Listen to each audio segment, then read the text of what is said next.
Let's begin with an overview of the website. Just below the EMFAC logo at the top, you can find the main menu bar. The first home icon points to the landing page where you first arrive. This page has a short introduction, important updates, and links to the relevant resources.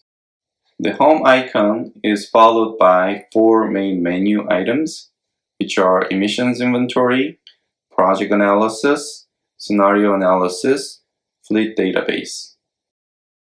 Emissions inventory menu provides the official emissions inventories of on-road and off-road vehicles in California. Project analysis lets you generate emission rates for meteorological conditions users provide. Scenario analysis helps users generate custom emissions inventories with their own vehicle activity information.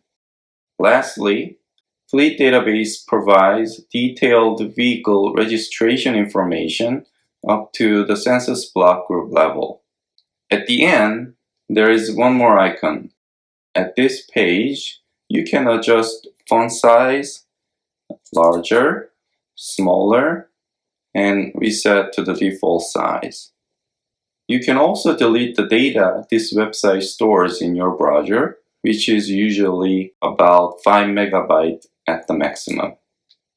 I'd like to mention that this website is also mobile device friendly to be functional on your mobile devices. Please check out our website on your mobile phone.